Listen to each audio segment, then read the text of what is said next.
I'm mentally at a place where I can't afford to freely give anymore. Meaning, if I love you, I need for you to love me back. If I care about you, I need for you to care about me too. If I sacrifice for you, I need sacrifices in return. If I protect you, I need to be protected as well. My mental capacity won't allow me to keep pouring from an empty cup. I can't afford to accept one-sided love and energy anymore. We all deserve to be poured into as we pour into others. By @YDo_it. Welcome. You are listening to a brand new episode of the Toy Talks podcast. My name is, of course, Toy Washington. No, I really had to cough. And every Tuesday we have a brand new episode. I'm in a good space, you know. I'm feeling very reflective.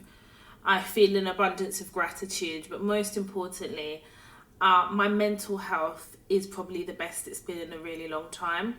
I caveat that by saying that I am still under construction.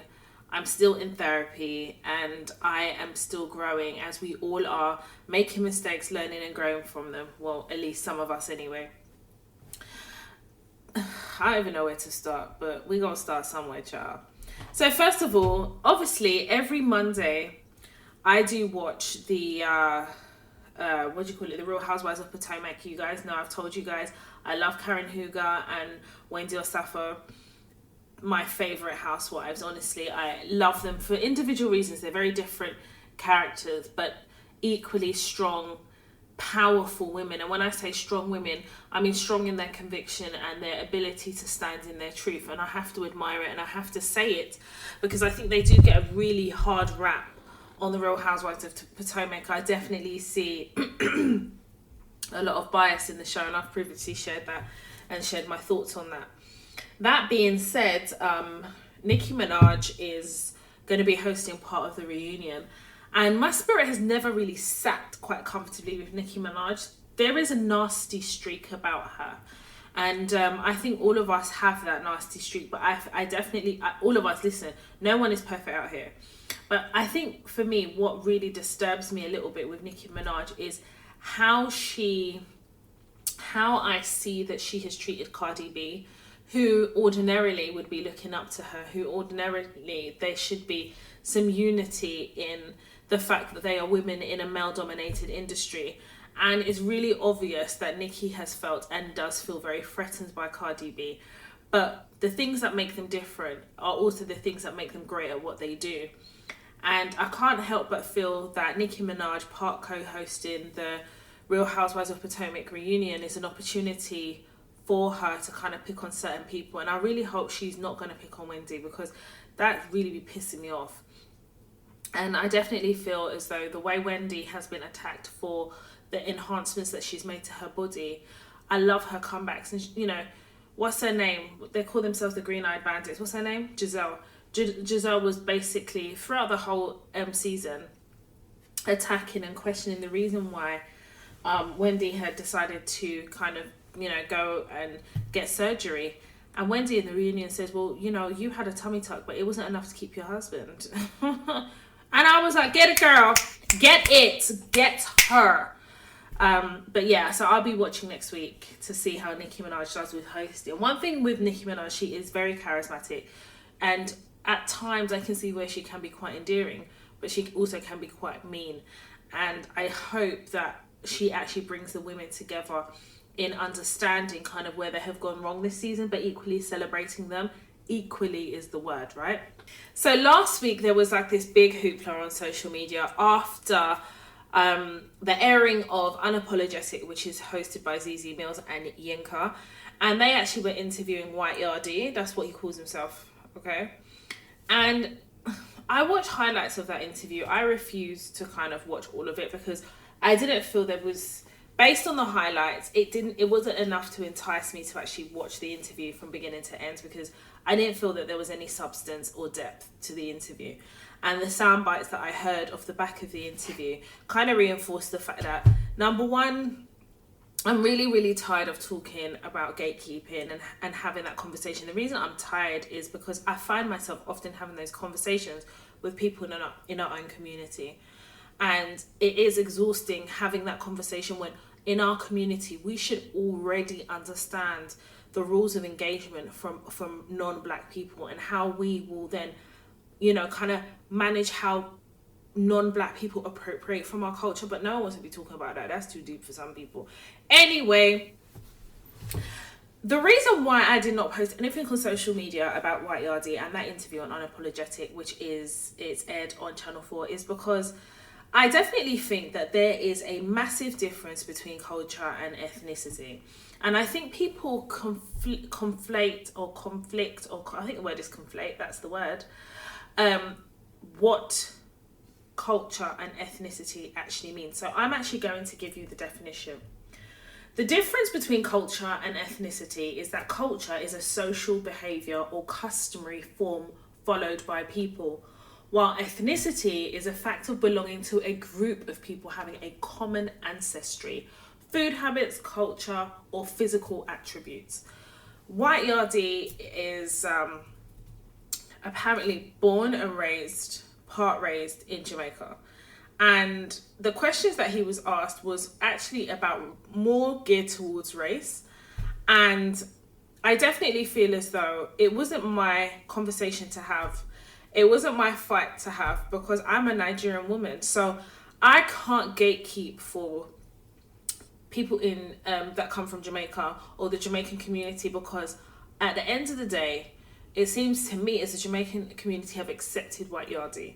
And a lot of the conversations, and it was more so a panel discussion because there were 2 black men on the panel as well. I felt like a lot of the conversation was geared more towards race, when clearly he's a white man. He's called himself a White Yardie and he's given the justification for it. And I just kind of felt like, at the end of the day, they needed to be clear on what questions they were asking him and what the output they were looking for was. And from the highlights and sound bites, I didn't really get that. I understood that this is my opinion, that he relates more to the ethnicity. So his ethnicity is where he belongs. He belongs to a certain group. So he in my opinion, his ethnicity is Jamaican because he has common ancestry, eats the food, he was raised there. And he doesn't necessarily think he's part of black culture, but even the way he answered that question was very problematic. But what I will say is, when you do not gatekeep our community as black people, when we don't do that, this is when we're having these type of conversations with White Yardie. It's too late, babes.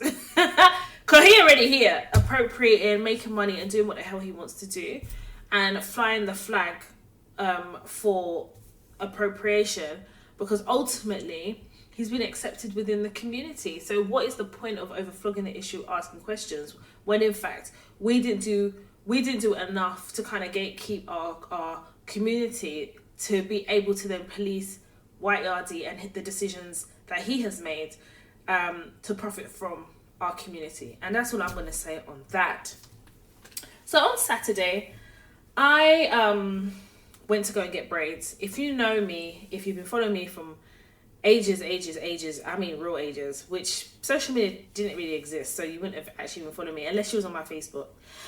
I used to do pick and drop braids, and the pick and drop braids, I was 18, I was in uni, living my best life. Premium 2 and Premium Now, that was it. It was the turquoise packet and the yellow packet. I used to do my hair all the time, and uni was the best place for that because, fellow students would be braiding hair at a fraction of the price, and I'll be looking cute and sweet like a baby girl.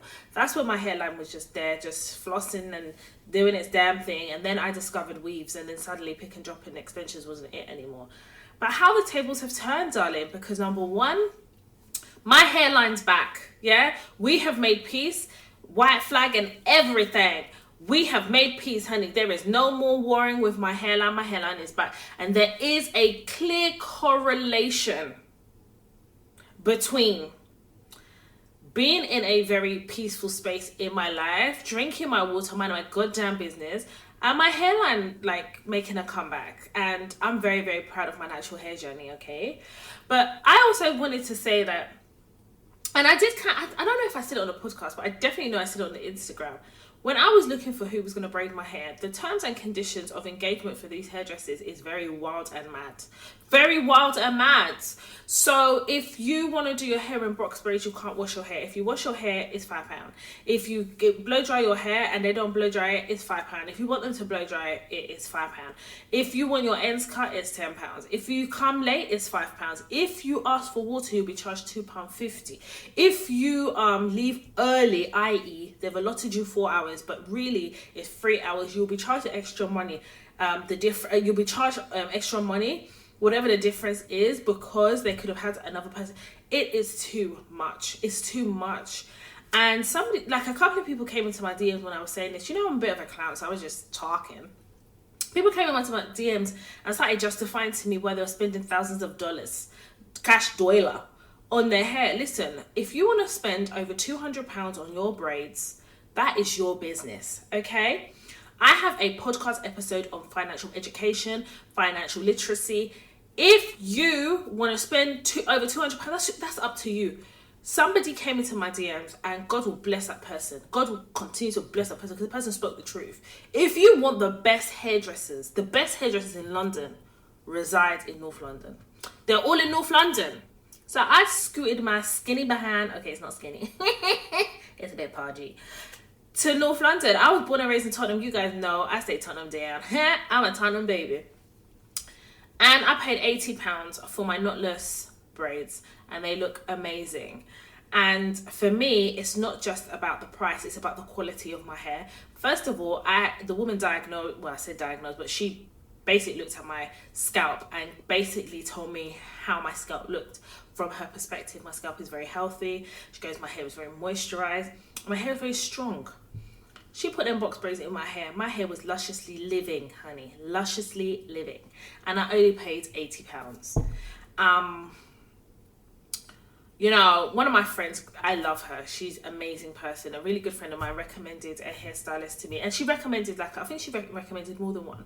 In any case, I'd gone to my friend, so I need a hairstylist. Because at that point, I wasn't really thinking, because I should have really thought about it. Because I went to Tottenham to go get the extensions to put in my hair. So why wouldn't I not go to look for a hairstyle? And even my friend was saying that when she wants to get her hair done, she goes to North London. So I don't know why I was hell-bent on going to South. Anyway, I digress. So I reached out to a hairdresser and I said to her, when I do my hair, so she goes, she takes a £20 deposit. Me, I was thinking this is new styly, because all of these Instagram hairdresser baddies, they all come in with their rules. So I was thinking this deposit is a new thing. Where I come from, where I grew up, we don't pay deposit. Your deposit is your word. That's your bond. So if you say you're coming at a certain time, you'll come. If you don't come, you want to cancel, you do it before time. That's just the way we do, right? So she said to me, yeah, I take £20 because I paid her £20. So then I asked her what extension. She was telling me pre-pulled, expression, whatever. So like a week before, she messages me and she sends me a DM in my Snapchat. She takes a picture of this gummy gel and she said, oh, can you make sure you buy this for me to do your hair? I was confused. I thought she sent it to the wrong person. I was like, you just sent me this picture. She said, yes, I did. You need to buy it for me to do your hair. I said, let me get this right. I buy the extension. I buy the gummy gel. She said, yes. I said, should I bring cum? She said, oh, if I like, I should bring cum. I was being sarcastic. I was like, I don't have time for this. And this is what I mean, and I've spoken about it before, the barriers to entry within our own community, where we make it difficult for people to do business with us. So what happens? You lose that customer. So a few days before I messaged her, I said, I'm going to do it. I said, no, what I said was, I cancel. And she said, oh, is everything all right? And I was going to school her. And I thought, no, Toya, you're not a teacher. She's going to have to learn. She's going to have to learn.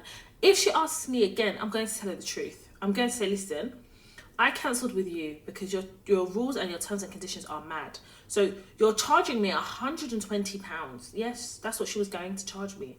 £120 to do knotless braids. And yet, you still want me to bring the tools of your trade. So let me get this right. You don't even believe enough in what you do to invest in your own trade, but you expect me to? Girl, bye. Catch me in North London. I ain't got time for y'all. So even £120 is too expensive. But I think I was trying to gauge how much I should pay. And then when I went to Tottenham, she said £80. And then I spoke to another friend of mine who has another hairdresser that she uses. She goes, Toya, what do you mean? 75 or negotiate? I said, I'm not going to negotiate £5. Do a good job, I pay you the full price. But yeah, I'm really feeling these knotless braids. I love the fact that I've gone on this natural hair journey, getting to know my hair. And I am going to speak about the natural hair journey on my vlogs and on the podcast as well, and just talk about a bit about the products I use, why I use them, and more importantly, what I have learned on my natural hair journey. Because I definitely feel that the natural hair community is very aggressive. They're really, really aggressive, and it's very judgmental. And you're supposed to just know, and you're supposed to just spill out all this information about natural hair that you just don't know. And I think one of the reasons why I jumped on the natural hair journey quite late is because I was quite intimidated. I didn't know what products would work. There is an upfront cost you end up paying, right? Because you're trying to figure out what products you should be using, etc. And also learning about your hair and then working out what doesn't work for your hair. So for example, my hair can't take Blue Magic. I love Blue Magic. I love what it does. I used it as a kid. But my hair can't stand it because of the petroleum. My hair does not like it. Blue Magic, I don't like. Green Magic, I don't like none of that. I can't put that in my hair. So I have like a full Blue Magic hair grease that I've used maybe twice. My hair gets so itchy and then it starts to feel like it's on fire. But I wouldn't have known that if I didn't go on my natural hair journey. Maybe in those jailbird braids that I used to do underneath my wigs, I would have just put that Blue Magic and just be itching and patting like it's normal, when in fact my scalp does not appreciate it. And this is the point where I feel like as you get older, you do then start, and it's weird, isn't it? Like life is like full circle, where for me growing up, I loved the idea of discovering and using makeup and kind of coming into my own. And as I've gotten older, I recognize the essence of who I am and the essence of what makes me me. And I'm taking it back to where I began, and I'm taking it back natural. And part of that also includes how I look after my body, what I put in my body, and taking more of a educated stance in ensuring that my hair, my skin and my nails are healthy. Whereas before, when I was younger, I didn't care about those things. My mum was trying to get me on vitamins when I was 12. I was like, what's all this? No, honey. I want a chicken burger with burger sauce. I ain't got time for your Primrose, evening Primrose. Who's got time for that? And now I drink evening Primrose. I'm on I'm on zinc, honey. I'm on all that. But as you kind of step into your own and understand identity, I definitely feel as though, you change and you grow and you mature. And I definitely feel like that's kind of what I have done. And being able to look back and see and think about like my immature stage and where I am now, there's so many cringeworthy moments, as I'm sure it is for all of us. And I keep talking about my 20s, and I know you guys are really wanting that episode, Toya in her 20s. And maybe I will end the year with that episode and talk about some of the crazy things I did in my 20s, like stand on a table in the middle of an office to resign. I watched too much EastEnders and Coronation Street, because I remember just watching, is it Janine Fowler? She was a Fowler or a Butcher then. And she was always so dramatic. And I don't know, like sometimes I just thought that life was a stage. Life was...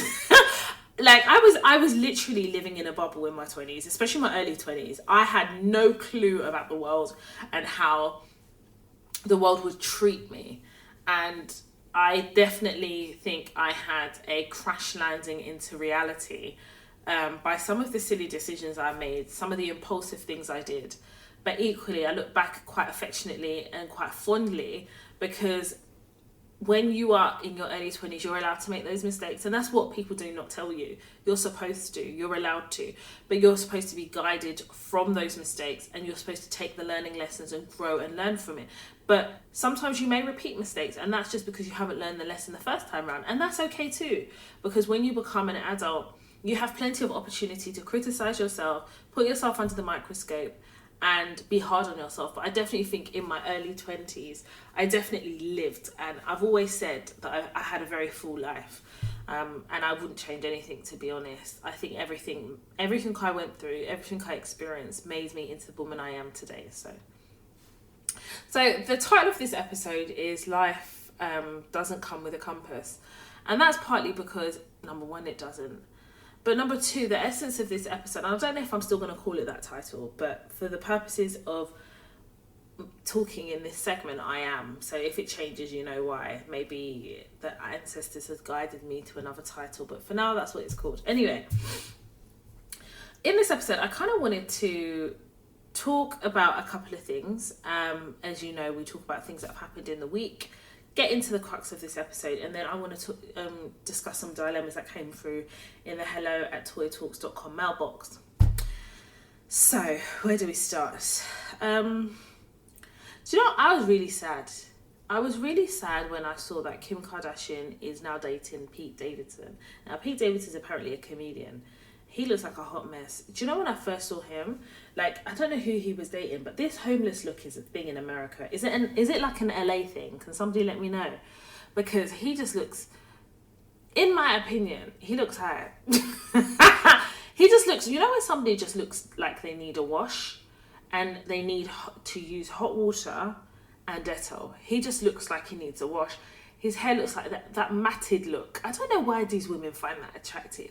He just looks like he smells. Like, you know the ones that use a vegan roll-on? You know, that type. You know, and no one come here and say what's wrong with vegan roll-on. Vegan products smell, it stinks, okay? When I use vegan fabric conditioner, Kay was walking around here smelling of a forest. It was just nasty. And then when I realised it was that, I had to apologise to him thousands of times. Because I was like, I sent my man out into the world smelling like a tree trunk. Like, what's all that about? And my underwear just smelling like, I don't know, my underwear was smelling somehow. I was like, what is all this? And I kept throwing one away, until I had no underwear left. I literally had to take my naked vagina in my trousers to Stratford, go to M&S and stock up on underwear. You guys thought, oh, Toy's doing a replen. I was replenning because I had no underwear left because all them vegan products done destroy everything. Anyway, sorry, I digress. So Pete Davidson, he just looks like he just needs a bit of a scrub, to be honest. He's just, and he's dating all these like women, like these actresses and singers, and you just think, what do you see in him? But that is not my place to see anything, because I don't want to see nothing. I just want to see that he's clean. That's it. Anyway, he is dating Kim Kardashian. And the bit that kind of upset me, and I didn't think I would feel upset because I don't really care about Kanye West, to be honest, but I do care about him as a fellow black person, but I don't care about him insofar as I think he's just a very problematic character. But equally, I do recognise and appreciate his genius and how he has transformed the athletic industry in terms of like the Yeezys. You guys know I'm a massive Yeezy fan. I own over 7 or 8 pairs of Yeezys. And I appreciate his creativity in fashion. I definitely appreciate the fact that he is fearless in what he does, in his music, in his creativity, and he does not care about opinion. And you have to be stinking rich to get to that level of I don't care. Because this man will go and carry a bag and wrap it on his foot and then go on the Adidas website and sell it, and we will all be buying. Me not, I don't need to buy that. But do you get what I'm saying? There is a power and a strength in that I think is important to recognise. But he's equally very problematic, and I think he has said certain things that not only questionable, but as a black man, I do expect a lot more from him. He recently did a podcast, and I can't remember, it was with I can't remember what the podcast is called in America, but it is hosted by Noriega, and he basically spoke about. Now it was weird because when he was talking, I didn't know whether he was having an episode or whether he was generally talking from a place, like talking from the heart. Like I couldn't tell, but what he did say was that, you know, there are people around Kim Kardashian that he doesn't like her publicist, etc., that he hasn't got any divorce papers, he ain't signing anything, and he's trying to fight for his marriage. And I think when you hear that level of vulnerability, irrespective of the situation, you know, society that has not always encouraged men, especially black men, to show their vulnerable side and be vulnerable. So when we see it, we do appreciate it, and we should acknowledge it, because there is a strength in being able to be vulnerable in that way and be intentional about that vulnerability. And then there has been so many rumors about Kim Kardashian dating Pete Davidson, and then we saw like this picture of them holding hands, and all I could see is this woman's feet. She was wearing Yeezys. It was just rude. It was rude. So let me get this right. You're still married, by the way. I ain't judging you. I'm just telling the facts. You're still married. You're dating Pete Davidson while you're still married to Kanye, wearing Yeezys on your feet. That's another layer, a level and a layer of disrespect I've ever come across in my life, you know. That's just rude. That's just rude, honey. You know what that's the equivalent to? God forbid, it's the equivalent of Kay cheating on me and wearing one of my Toy Talks apparel as he's holding hands with the person he's cheating on me with, and he's cool. Like, what the hell is that? That's so disrespectful, honey. That's gonna cause me to take everything. Yeah, I'm gonna take everything.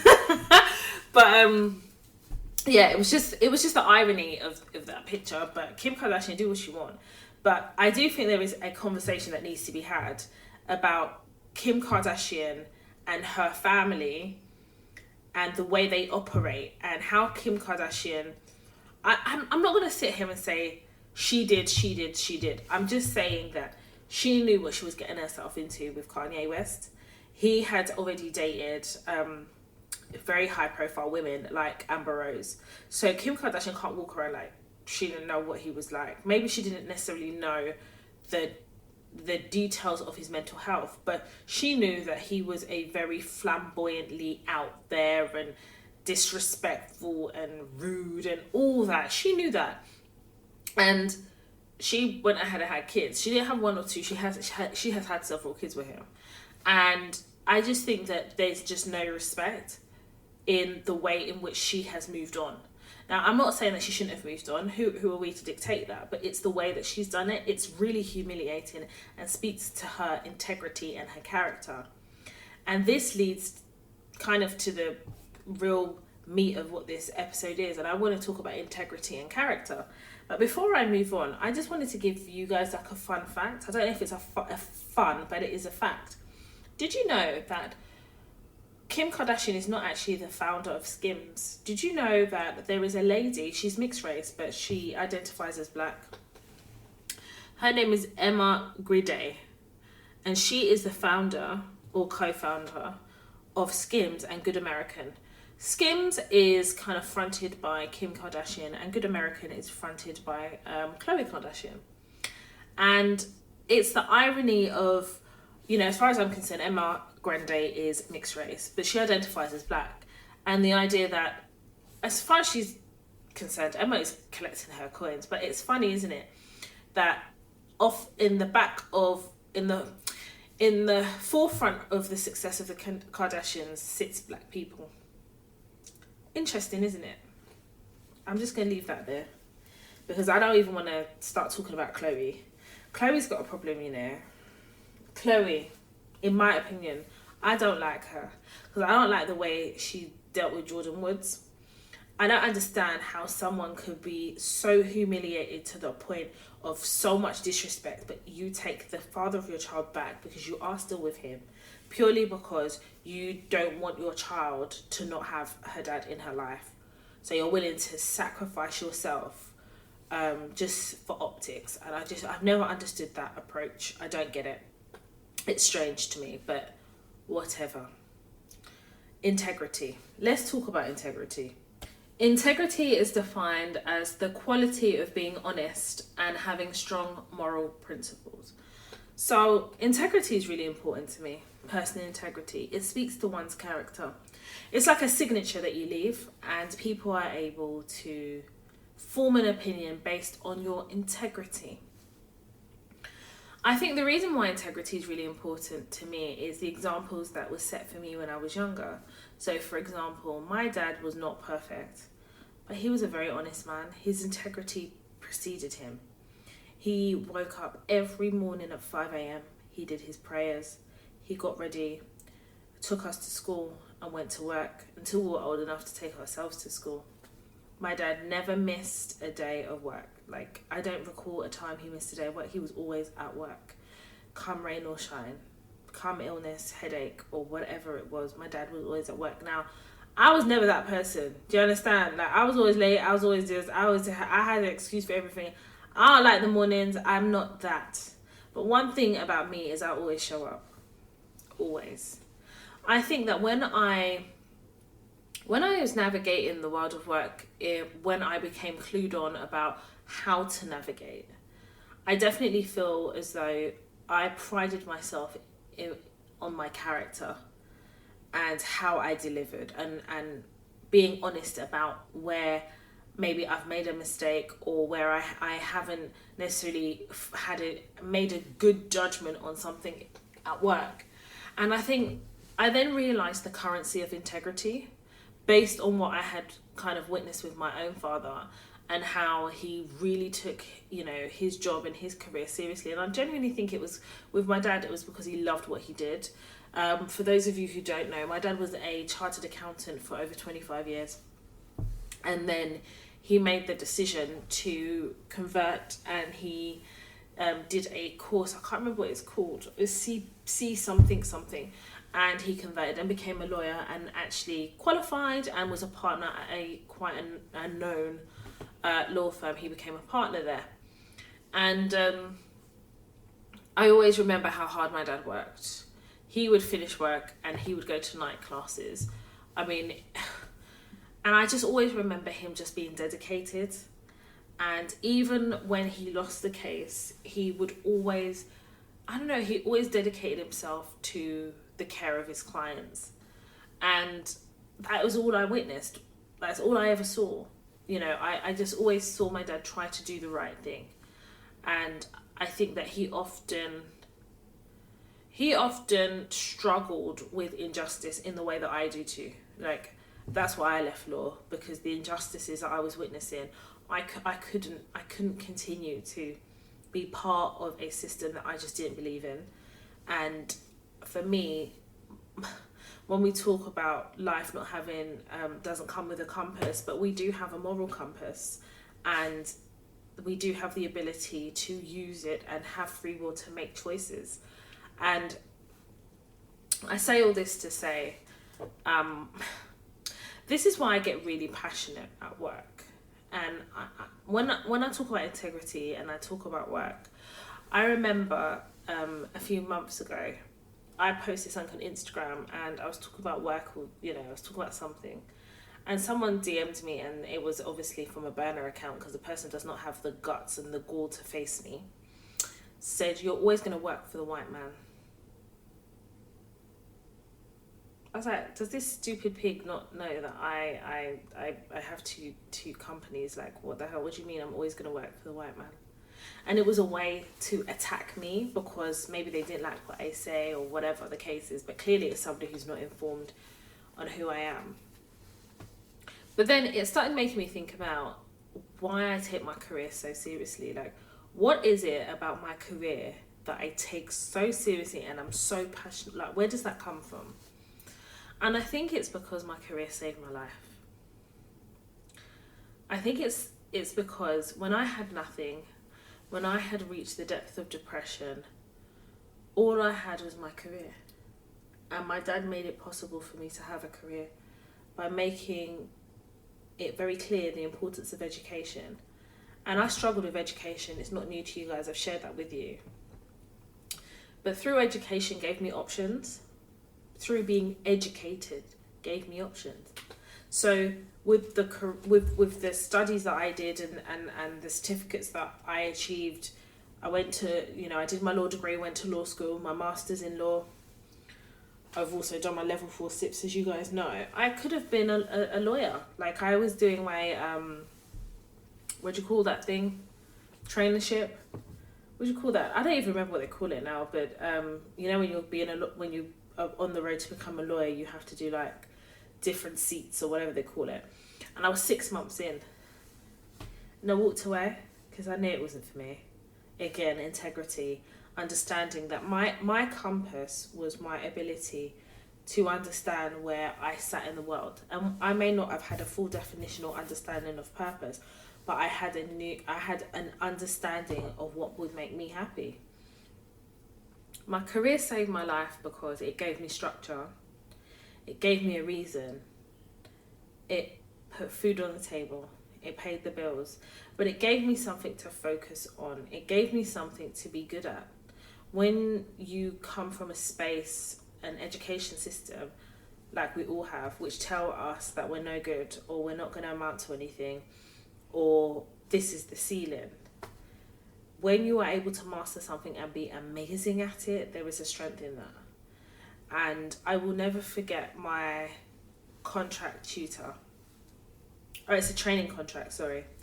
It's just come to my mind. Yeah, I did my training contract for 6 months and walked away. Sorry, because it was really bothering me. I was like, what's the name of it? Anyway, so it was one of my contract tutors. And after one of the lectures, she asked if I would stay behind. And I thought, what have I not done? And she was actually the person that told me that she wanted me to go to the assessment to see if I was dyslexic. She basically said to me that I was really good at contracts. She goes, there's something about how you kind of hand in your work and you address contracts, you address each question. She goes, there's something there, you're really, really good to it. And it's something you should consider doing as a career. Maybe you could be a solicitor that deals with commercial contracts. I never knew that a contract manager existed. It wasn't something that was ever kind of spoken, promoted. I never saw it anywhere. I kind of fell into this career, literally fell into it. And most contract managers you speak to will kind of say that to you, because up until a few years ago, some organisations didn't have a contract management function. It was more procurement. And I always then sat in a procurement function doing contract management, being expected to understand procurement. So that's why I did my level 4 diploma in SIPS. I definitely feel as though where my career gave me structure and gave me understanding and gave me a purpose to focus on, it helped me deal with my depression in a way, because I had something completely to focus my mind on.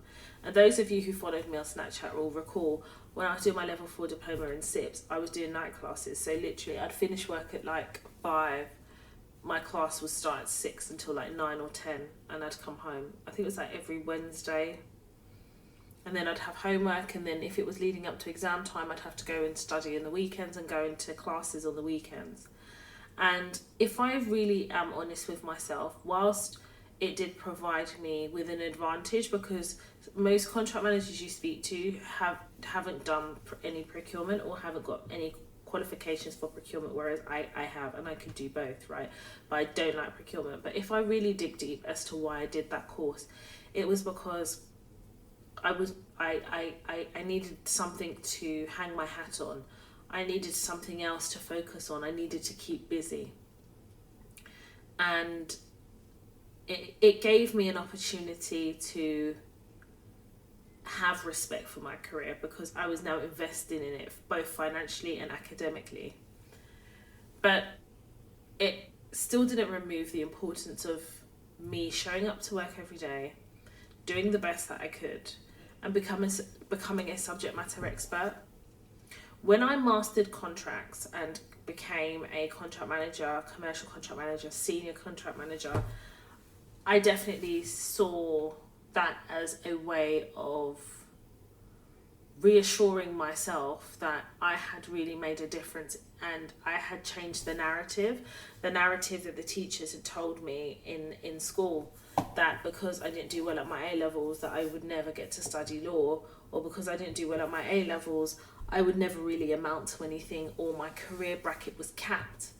When in fact I went on to work at Goldman Sachs, PwC, Capita, you name it.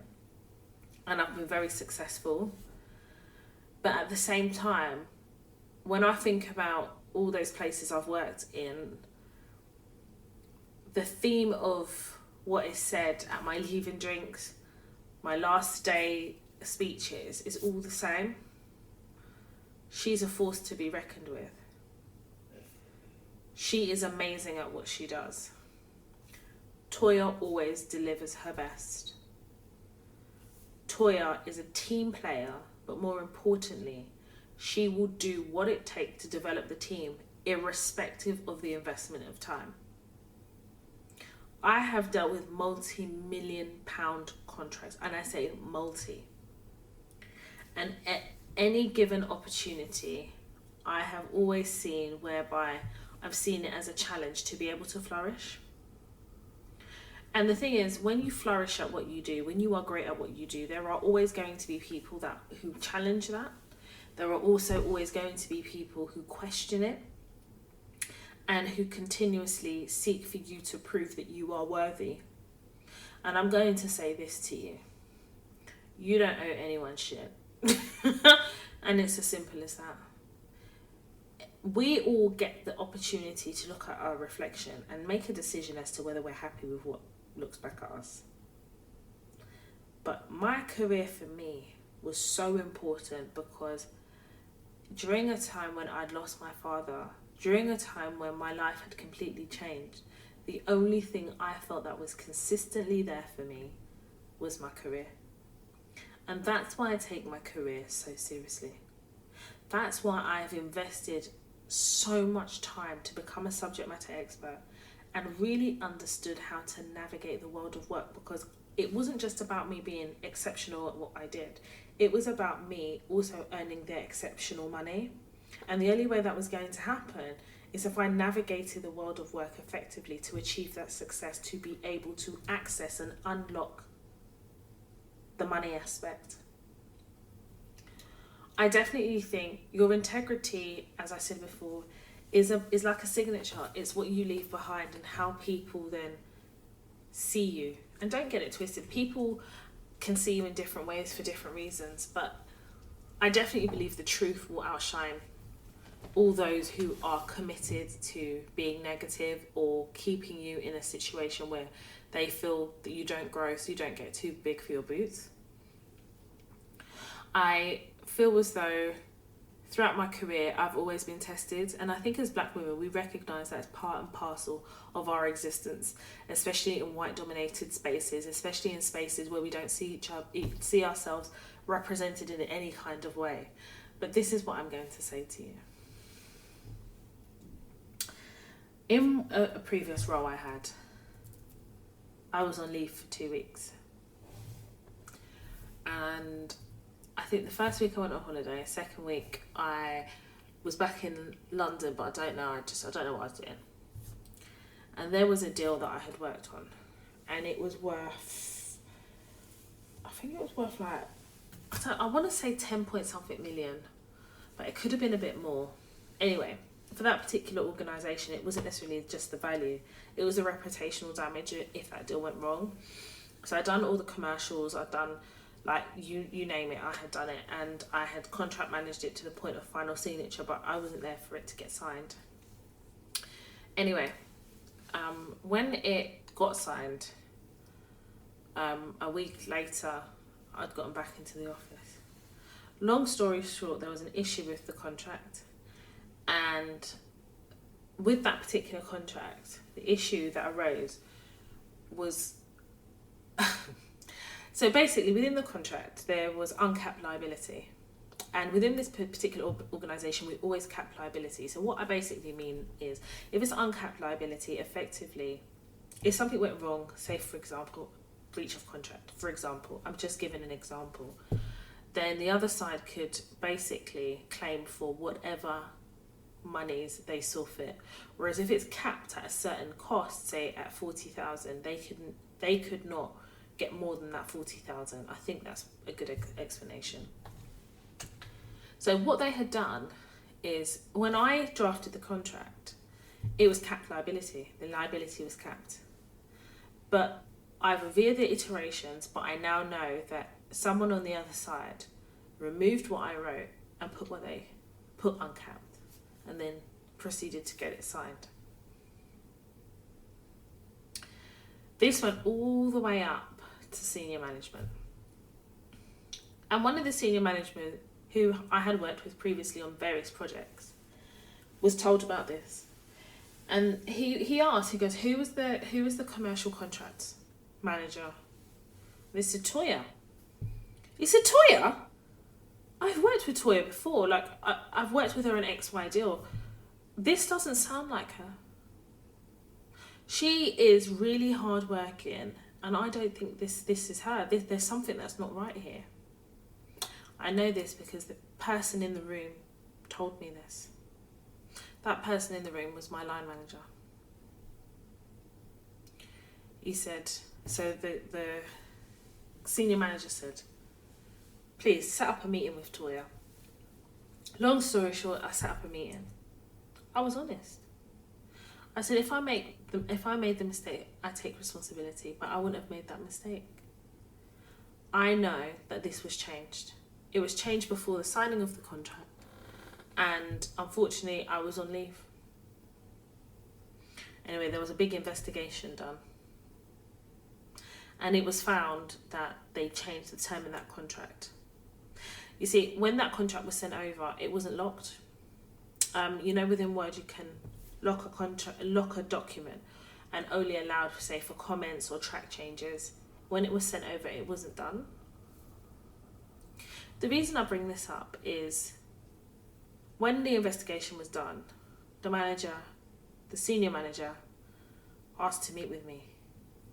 He said, listen, there wasn't a doubt in my mind that you did your job, because you always do your job. And there wasn't a doubt in my mind that if a mistake was done, you would own up to it, because you have done so in the past when you've made mistakes. But what I want you to learn from this is your character and your integrity will always, always, always live on, whether you're on holiday, whether you're dead, whatever. And people should always comment on your ability to deliver. Whether people like you or not is subjective, but your ability to deliver can never be argued because it's the facts. This senior manager actually hired me in another organisation I worked at. He was leading a team, and I was headhunted by him. You see, that's what integrity means. Integrity is your ability to just be honest and stand strong in your moral principles. People make mistakes all the time, but how many people just own up to their mistakes and say, put their hands up? Some people, I feel, do not own up to their mistakes because they don't want to be seen as not being good, letting people down, or that F word that I hate called failure. And I think it speaks to self-esteem and conviction of self. When you are confident in who you are, when you know yourself, you are comfortable with also being honest when you've fallen short. You see, integrity doesn't just work when you are trying to prove how great you are. Integrity actually works when you're not in the room. In fact, your character and who you are is what precedes you. It's how people see you. And whilst we are working in white-dominated spaces skewed with so many stereotypes, the reality is when you become a subject matter expert and you master what you do, people will wait for you to come back to come and teach them. I should know. When my father died, after I read the eulogy, I remember looking out and there were people seated that I didn't even know. Some people I didn't know. And during the wake, well, you both people call it wake. We call it like a, like celebration of life. Two people approached me. They introduced themselves to me. They said, you must be Toya. I said, yeah. You're so-and-so's daughter. Obviously, I'm not going to tell you my dad's name. I said, yeah. They started to tell me how my dad had represented them in court and they didn't have the money to pay him. So my dad just did it for free. Another one of them proceeded to tell me how my dad had handled his case and he couldn't pay my dad to the end of the case, and my dad still took the case and won. They put money in my hands and they said, one of them said, this was the balance left that I had to pay your dad. I gave the money to my mum. They then told me a bit about my dad, their experiences about him. And I felt this level of pride. Because you see, even in death, people who my dad had represented, people who my dad had gone the extra mile for, showed up to testify of my dad's character and integrity, of not only being a great person, because my dad was a great person, he was an amazing person, flawed as we all are, but fundamentally a good person. And his integrity to do an amazing job, his integrity to stand up and be counted, his integrity to not put money in the forefront of what he did, but see it as a byproduct, meant that even in death, people were able to come together and show up for him. And then the other people that I didn't recognize, they were ex-clients of his, people he had represented in the past, people who he had represented, and then it obviously became ill before he passed away, and unfortunately couldn't follow through their cases.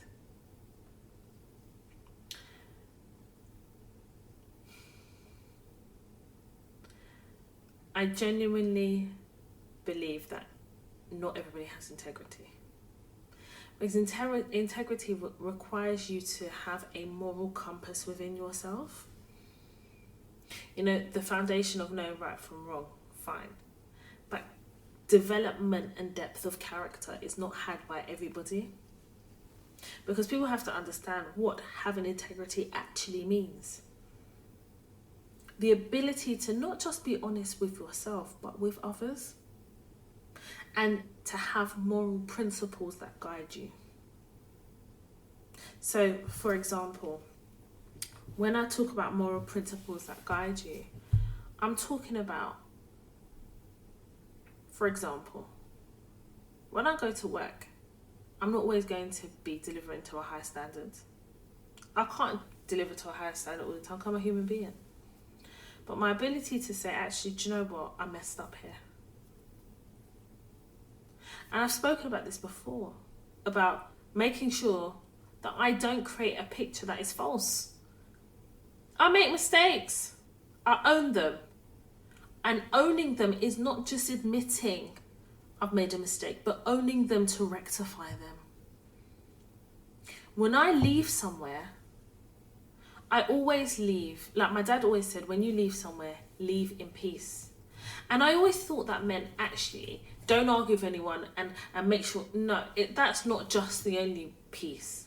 But leave in peace, I understand that as a mature adult, that means leave in a way that even if people do not like you, they'll respect the job that you've done. And for me personally, I'm not going to sit here and lie to you. I definitely feel as though sometimes it's difficult, especially when you're working in non-black spaces. It's difficult to kind of always have to be the one to take the moral high ground, simply because sometimes I have left, like many of us have left, on bad terms, in that you were forced out, you were managed out, or you just had no choice and you had to leave because of the conditions of which you were being employed. But for me, I just know how small the world is. I just know how small my industry is, and I just know that you just never know. You never know when you're going to bump into someone, work with someone again, and even if you don't like me, I want you to respect the work that I have done. I am best in class at what I do, and irrespective of your personal feelings towards me, that is what you can't deny. Whenever I have left somewhere, I've always been asked to go back. You guys recall when I left an organisation because apparently my quote-unquote face did not fit, and I left as a perm, came back as a contractor and charged them almost 3 times the amount on my day rate, in the equivalent day rate to what I was earning. Integrity. You know, I often recognise that in the world of work, you're working with people who are apparent senior managers. Some of them haven't even got one GCSE. I'm even doing GCSE self. They don't even have SATs. They haven't even they haven't even done a spelling test before. They just show up with their white privilege, and suddenly they're your manager, judging you and telling you what to do, giving you objectives. Your job is to know the job better than them. That's your job. To know the job better than them. And that is your leverage. That is your leverage. And I'm not sitting here gonna lie to you. You guys know through the episodes, through the whole Toy Talks podcast, I've been very honest about the realities of the world of work.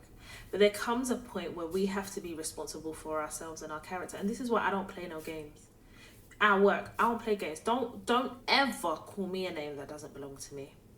When that stupid fool, that elephant's bumhole, called me disingenuous, I took that personally. I'm disingenuous to you because I know my job really well. And unfortunately, I'm not in a position to stroke your ego. That makes me disingenuous. That same man that called me that, number one, he can't even spell it. He doesn't know the definition of it. He used it in the wrong context, but he said it because it's easier for a white man in white dominated spaces to attack the one thing that they know that we hold so dear, and that is our integrity and our character. We hold it because we know, we understand. As black women, we get that is effort, that is currency. Your integrity and your character is currency.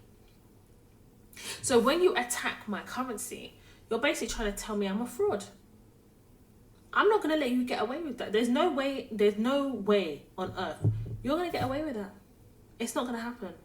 So whilst people may attack my work, you're not going to attack my character, because after all said and done, that's all I have. After all said and done, my character and my integrity is all I have. So when somebody makes personal attacks on you, you have to find the voice to advocate for yourself, you know. You have to. Because if you don't, when they break down your integrity, when they break down your character, what do you have? What do you have left? Nothing. This character integrity that has gone through the trenches of depression, climbed out of the trenches of depression, has built myself up, has studied and worked hard and made sacrifices to become a subject matter expert. All the things that we have endured only for your personal integrity and character to be attacked? What? Are we really doing that? Well, I don't have that shit. No, ma'am. That doesn't work for me. And I recognize that it takes a while, and it's a growth in confidence to feel confident to, number one, in identify in your character. But once you know who you are, it's very, very difficult to allow somebody then to attack who you are. And this is why I always say, be careful the signature you leave. Because if you leave the type of signature that defines you, this world is small. It's like we're living in a goldfish bowl. We're living in a goldfish bowl. People talk. And don't get it twisted. People can talk. They talk the falsehood as well. But say what you like about me. Liking me is even subjective self. But when it comes to what I do, when it comes to the delivery of what I do and some of the contracts that I have worked on and delivered, boy, girl, you better sit down. Don't you try me. No, ma'am. No, you can't. I'm never gonna allow that to happen. I think it's definitely I'm very comforted by the fact that I like the reflection in the mirror. I like the person that looks back at me, because I know how hard I have worked to get to this point. And I think something that's really important for us is to recognize the journey that we've been through to get to the point where we are, and give ourselves grace in understanding that you work hard to sit where you are, and mental health is not to be played with. When I look at someone like Kanye West, I recognize that he doesn't have, number one, the right people around him, but number two, when I look at his character and the way he holds himself out, the reason why we question things about him is because his character is quite questionable when he's talking about problematic things. When he goes against us as a community in which he belongs, you question that person's character. So we now, when you talk about Kanye West, the first thing you talk about before you even talk about his greatness is his character. Can you see the social currency of character? that he is a designer, he is a trendsetter, he is all those great things. But before you get to his accolades and his accomplishments, we start talking about his character. When you think about Kim Kardashian, before you start talking about Skims and her makeup brand, you talk about character. You will talk about all the men that she's married and dumped. You will talk about all the controversy with the sex tape and radio. We talk about character. Why? Because our character is who we are. You see how we look, like what you see is the shop front. What sits inside the shop is the integrity and character of the person. Your aesthetics is your shop window.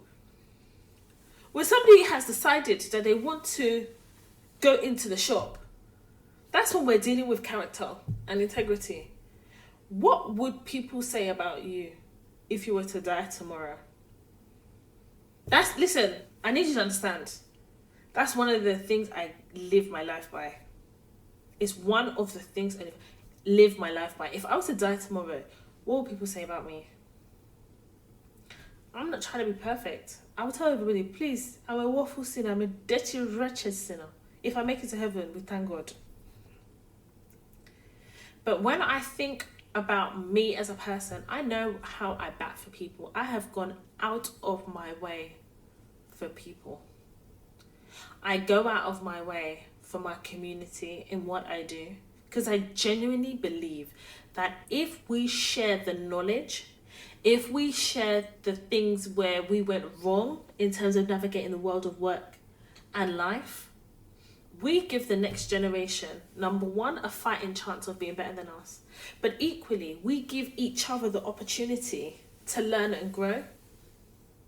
We do. If we share our experiences, if we share things, we give each other the ability to build on and understand, number one, what to avoid, number two, how to navigate, and number three, our learning lessons, so that other people don't have to walk through the tough times to learn those lessons. Do you understand what I mean? That's how I live my life. And I'm comfortable with who I am. And it's taken me a long time to be comfortable with who I am. And because I'm comfortable with who I am, I understand my character, and therefore my integrity and my moral principles have been formed. And they've been formed in such a way that I'm so protective now that if you attack my character and it is not true, and the things that you're purporting are not accurate, I take grave offense to it. Because it means that you're attempting to attack the very cornerstone of what makes me me. And if we understand the currency of character and our morals and our ability to maintain an integrity, then you have to also understand the reason why you have to be able to defend your integrity. And the greatest defense of integrity is other people defending you, coming to your defense because of the moral principles in which you live by.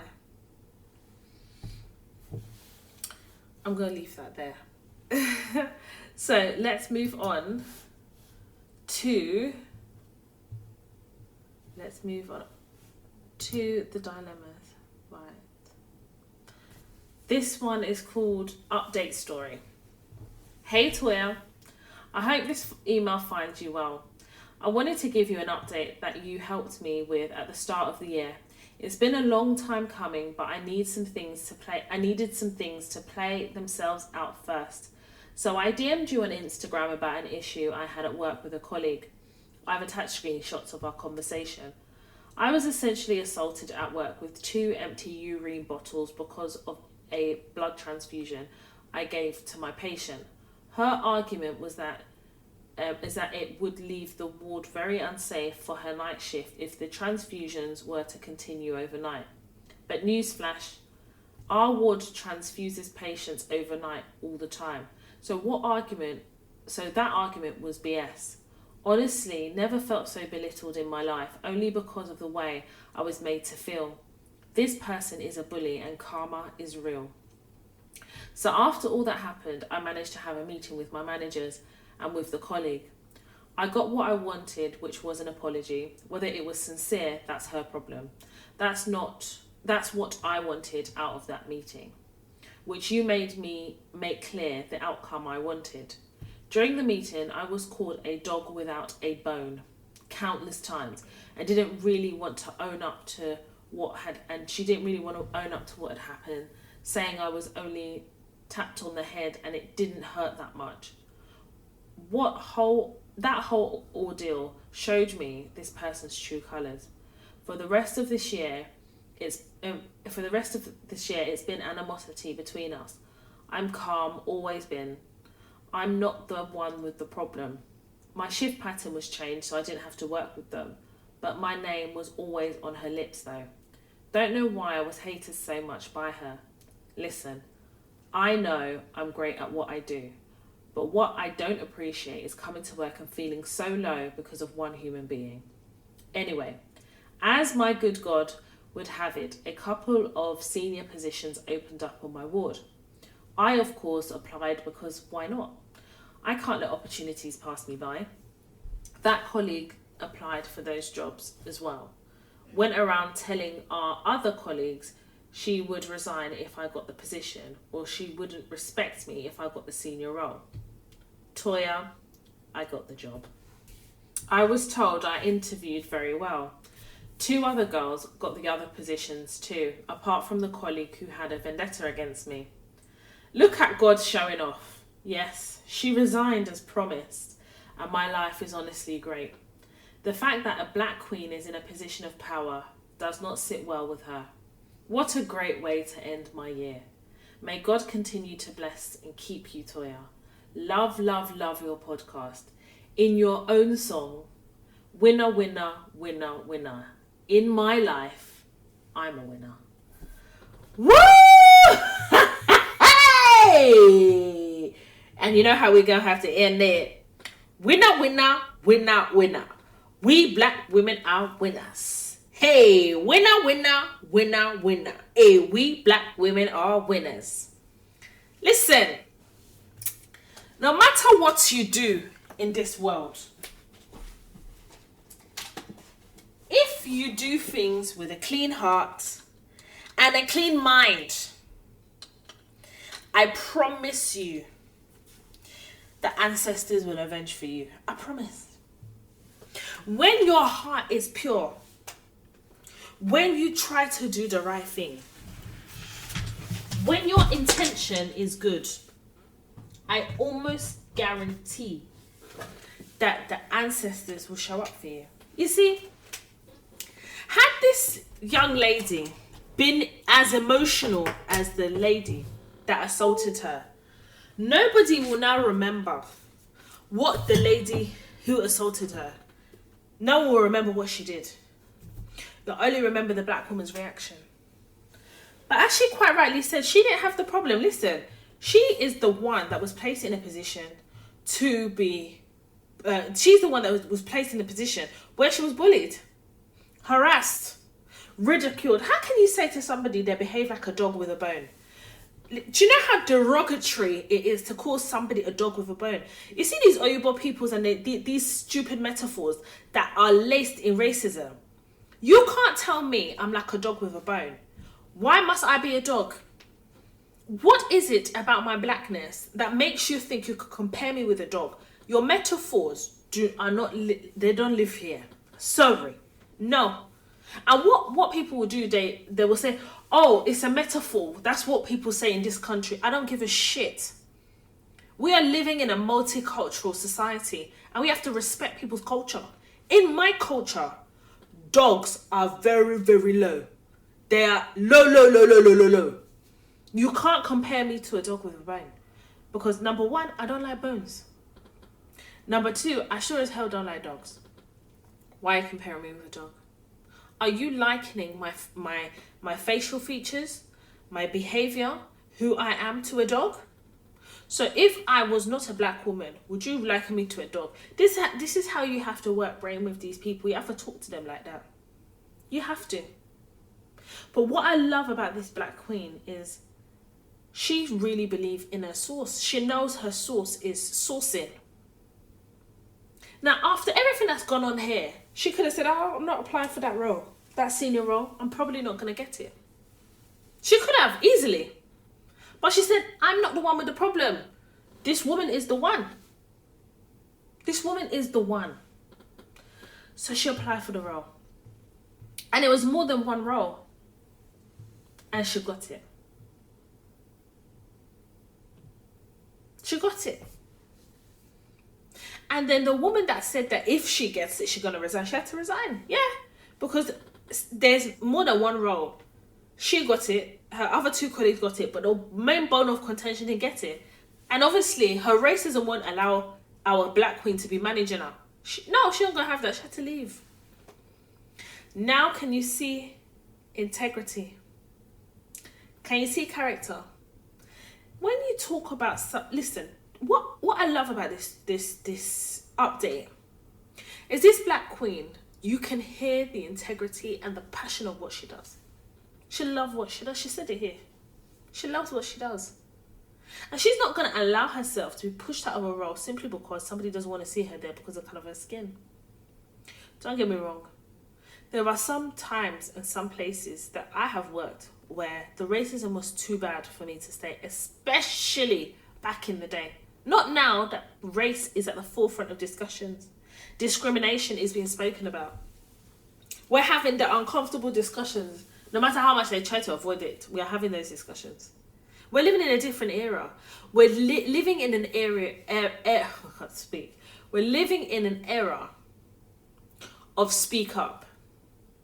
Speak up! That's the era we're living in. I came from an era of don't speak. And that's the difference. And now look at it. Collecting the bag and collecting the senior roles. My dear, winner, winner, winner, winner. We black women are winners. Come again now. Winner, winner, winner, winner. We black women are winners. That's it. Very proud of you. Thank you for sharing the update as well, because I love hearing the updates, especially when you've put the learnings from Toya Talks into practice and you're seeing things manifest for you. I want you to send us the updates here so that we can share it with our fellow black queens, to inspire others, to encourage others, and to provide comfort as well. Because I really know that as black women, we're going through it in the world of work. We are going through it. We are. And every week we congregate here. We congregate here every week to have honest conversation about the things that are going on in the world of work. When I talk about personal integrity and character, the reason I do that is because it is so easy for us to lose ourselves in the toxicity of the world of work. Let's be honest. Cut the crap. Work is toxic. It is. It's toxic for you to expect me to be in your office Monday to Friday. I want you to tell me, what is it in your office that I can't do in my house better, remotely? Why must I be in your front? Why? And then they'll start talking about team. Where is the team in members of staff feeling judged and bullied, ridiculed and sidelined because of the colour of their skin? Where's the team in that? You want to have a team bonding session? Listen, when organisations say to me they want me to come in and do a workshop and they want to do a team bonding, I say to them, do you want a team bonding? Because in order to have that, you have to facilitate honest conversation for people to have the foundation of what to bond over. You can't dictate how people bond. Some people from bond are in bondage, and that bondage prohibits them from being able to be honest, because you do not create situations where people can be honest about their experiences. You're forcing your team members to bond because you're calling me in because you feel like certain difficult conversations are not being had. What have you done as an organisation to uplift black women, black people? What you do is you put us into a BAME melting pot, put a non-black person in a senior position, and then come to me and talk to me about equality and equal opportunities. Don't do that. Because if I tell you the truth, you're not going to like it. Right. Let's move on to the next dilemma. We don't have a title. It's just called advice. Hi, Toya. I hope you're well. I joined my company in February 2020 on a fixed-term home working contract. I was then offered a perm role in September, October, and was presented with a new agile contract. but remained working from home. Well, that's the problem. I know where the problem is now. Week commencing the 1st of November 2021, we had a meeting in the office, the first time, and I expressed that I would not want to attend, but my manager was being a pain about it, so I went in. That was your first mistake. I was able to choose a lanyard that displayed I didn't want any contact, but that wasn't adhered to. We were in a small meeting room with no ventilation or social distancing, and I have asthma, so does my manager. The team meeting could have been done on Teams, as we've been doing. Week commencing the 8th of November, my employers have requested the whole department go into the office starting with 1 day a week, but could rise to 60%, with the first day being the following week. I didn't go in on that day. The reasons for introducing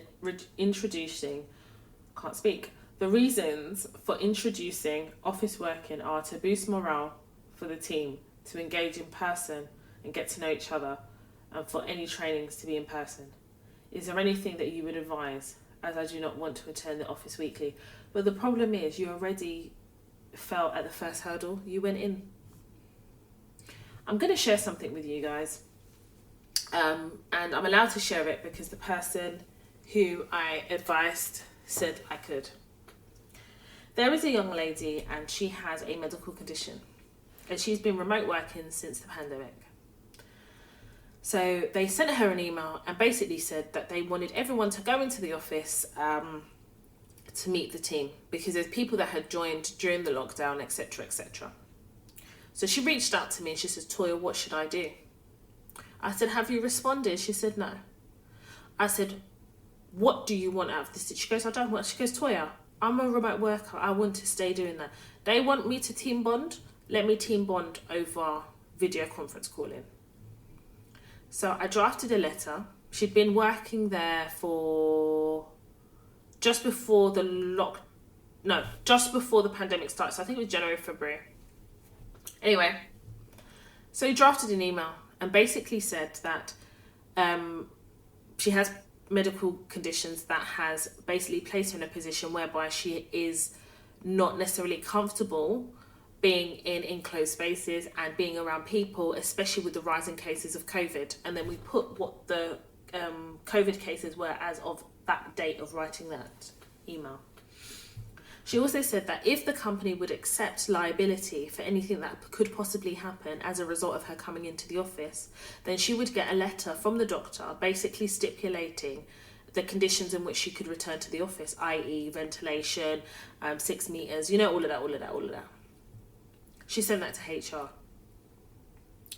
As soon as she sent it to HR, her line manager, who was on copy, emailed her and said, can she jump on a Teams call? The young lady quickly DM'd me and told me, I said, no, you can't jump on a Teams call. Say to her, if it's to do about work, that's fine. But if it's to do about her coming to the office, unfortunately she can't talk because you're getting external advice. As soon as she wrote that in an email, within 24 hours, they told her that she doesn't have to come into the office. And that they're not in a position to basically accept liability for any issues that would happen as a result of her coming in. Because remember, it's not about her just coming into the office. She has to get on a train to get there.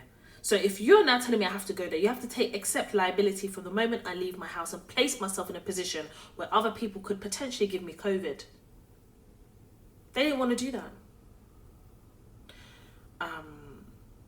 Her organisation now are trying to find ways to get her out. So she has drafted an email, well, I drafted it for her, and basically put them on notice that if she is being judged or treated differently because of her medical condition, she considers it discrimination. And we have a comparator who is a white lady that has a medical condition too, but she's not going through the level of questioning this young lady is going through. In fact, this organisation had the cheek to ask her for her medical records. So she said, please give me the policy that requires me to give you my medical records, and please give me the quota of people who have provided it. They didn't want to do that. This organisation has now backed off from this girl. You know what? Fear of God has entered the chat with these people. She listened to me. She did it exactly how I said. Look at her now. She's now applying for other jobs. She says she wants a more senior role that will be also remote. This young lady that sent this dilemma in, your first mistake was ever going into the office in the first place. You should have asked them for the conditions of you going to the office. You should have been clear. If you would like me to come into the office, can you please tell me what measures are in place to safeguard me from catching COVID? When you were given an agile contract, the problem with these agile contracts is, does it specify home working? Some agile contracts don't. And what you should have done is made sure that your work from home contract, the terms were replicated in your new contract. And I put it to you that not all the terms were. And this then gave rise to your organisation now thinking that they have the audacity and the right to come and ask you to come in for a meeting. No ventilation. You telling me that your boss also has asthma has nothing to do. I don't know where you've written that, because clearly she don't care about her life or her health. These Oyibo people want you in the office so they can look at you and stare at you. So they can wield their opportunity to be stupid in person. This is the reason. Because me, I don't understand. In lockdown, everybody was doing work. Everyone was overachieving and producing. Now we've come out of lockdown. You're now telling me to go back in the office. And you know why? Because of Boris. Boris and his cronies. Oh, this country are leading in the vaccination. We're leading. I want someone to make it make sense that the whole of Europe are in crisis mode. If Austria is not in lockdown, then it's Germany. If Germany is not in lockdown, it's Belgium. If it's not Belgium, it's this country. However, UK are not, because we have the best vaccine ever. They're lying. They're fudging them numbers. Something fishy is going down. Something is not making sense. 2 and 2 is not equaling 4. I'm telling you, there's something going on. And as a result of that, organizations are acting crazy. Because everybody's talking about going back to normal. Normal ain't left the chat. Listen, normal left the chat the last lockdown. There's nothing normal again. You see me, you're not going to catch me in anyone's office. I am a full-time permanent remote worker. These jobs that say hybrid, you're a hybrid fool, because it's not me that's going to do hybrid. No, I'm not doing it. When the agencies call me to be hybrid, are you okay? Do I look like a car? I'm not hybrid. Please, don't get it twisted. I don't judge any of you who are hybrid workers or want to be a hybrid worker. Listen, do what makes you happy. But what makes me happy is not to be hybrid. There is no joy in hybriding for me. This young lady is now telling me that your employees have now requested the whole department go in 1 day a week. Well, if your contract doesn't have provisions for you being a home worker, what choice do you have? The thing is, when you sign your contracts, even more so now, you'll be paying attention to the clauses in that contract. Now, I take it on board that I haven't done a employment contract review on a masterclass or anything. I'm planning to do one in January, a live masterclass on employment contracts. That's what I'm planning to do. There are things that you need to pay attention to. Number one, your place of work. Within that contract, it says place of work. Remote worker is what it should say. A mobility clause should be removed out. Because if you're a home worker, why is there a mobility clause? Mobility clause effectively says that your office is in A, but they can ask you to work in office B, C, D, E, F, and G if they like. And they can be as far apart as possible. I'm sorry, my dear. The problem that you're having here is you've already gone into the office. So the only way out of this one now is that you draft a letter to HR and tell them, listen, you tell them, as a result of attending the office in which you felt pressure to attend, no social distance was implemented. You have underlying health issues. Don't go and start telling them you got asthma. Don't tell them you got asthma. Just tell them you have underlying health issues. Some of you guys overshare in the office. We've got a podcast episode coming up about that one because Christmas is coming. And I know some of you forget yourself during Christmas. So we've got an episode coming about that. Just say you have underlying health issues. and that you've taken external advice. You know when you say external advice, they get scared because I don't know if they're talking lawyer. You've taken external advice and you would like them to confirm if they're going to accept liability if you contract COVID as a result of attending the office in which you have not attended. And the one time you did attend, they put your health at risk because all the measures that they told you that were in place were not adhered to. Simple! Simple! That's what you do. Don't start writing to them Dear Diary letters. It's 2-3 paragraphs at best. But can I please ask you a question? When you decided to accept an agile contract, did you read them clauses? Because if you read them clauses, that's what you would have relied on, either to sign it, to negotiate it, or to leverage it when you're being asked these things. And I'm getting more and more emails like this, where you're being asked to come into the office. Maybe you've been a remote worker, your contract's changed. Now they're trying to change your contract. They'll force you. No, it has to be by mutual consent. So if you're not going to change your contract, they can't make you. That's number one. 2, I'm getting emails like this that says, oh, I'm a remote worker that asked me to come into the office, so I went. Because I think she said the first time when she went, your boss was being a pain. What does that even mean? She was making it almost impossible for you to say no. But you can say no. All you would have had to do is put something formal in writing to HR with your boss on copy. Because if she was being a pain then, do you not think she's going to be a pain now when now you're trying to say you're not going to go in the office? Because you've been going. So you didn't start in the way. You didn't start from the position of no. Had you started from the position of no, there will not be an option now to come and say that once a week and it could go up to 60%. You might, babes, they might as well make you a full-time worker Monday to Friday, because that's what they're basically trying to do. So you've got a decision to make. The decision is you just accept what they're saying, or you draft the letter in accordance to what I've said, whereby you make it clear to them. Are you going to accept liability? Because no organisation is going to accept liability for somebody coming into the office. You're not going to do it. So the question is, if you're not going to accept liability, why should I put myself in harm's way just so I can be in the office?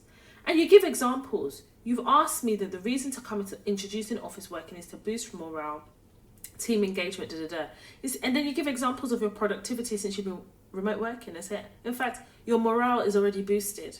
In fact, you say to them, when you came to office, your morale was depleted because your health was placed in danger by your organisation who owe you a duty of care, and they were negligent in not safeguarding you, knowing that you had underlying health issues. That's what you write there.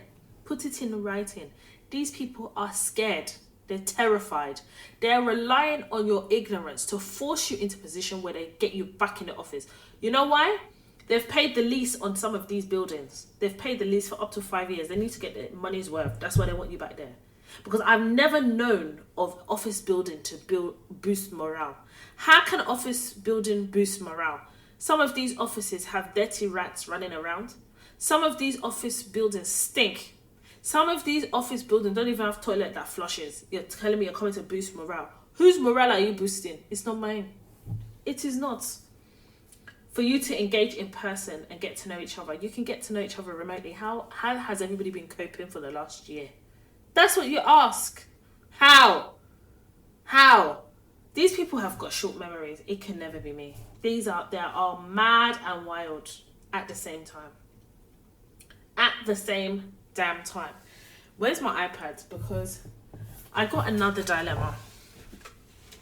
And this dilemma, it irritated me a little bit. I'm not even gonna lie. You know me, I always give it to you straight. And here, somebody sent me as a DM. This hairdresser that I've been chasing for almost 5 months, she's now messaging me. Sorry, I missed your DM. Of course, you missed my DM. Because that reset that happened, lockdown reset, is past now, so... Right. Hi, Toya. I took a new client project from work. Today was my first day. And these people are busy talking about going into the office 3 days. I was never told during the whole process. Am I wrong? I said, sorry, I have medical conditions. Also, my mum is elderly with other complications. I am not comfortable and will not be doing those 3 days. To make it worse, there is no self-isolating. I mean, distance of where people sit. This is madness. Am I looking for fights or should I just go? So I wrote back to her. I said, do you listen to the podcast? If you do, then my response is in a previous podcast episode, namely, social anxiety has entered the chat. If you haven't done what you needed to do to protect yourself from this request, then yes, you are looking for a fight, but one you will not win. My issue is, it's kind of what I said earlier. Why are you telling them that your mum has medical conditions? Why are you oversharing all this information? It's like you're trying to convince them. The reality is this. You said, today was my first day, and that basically, during the whole process, they didn't mention it to you. It's not for them to mention. How many times I have to tell you guys? When you are accepting a job, whether it's permanent, whether a contractor, whatever, the contract is what governs your tenure. So if you are a remote worker, why does the contract not say remote worker? You wait for them to ask you to come in and then you start now pleading your case. You need to understand something. These people you're working with are mad. You need to understand. So if you understand they're mad, why would you place yourself in a vulnerable position where you don't even discuss these things?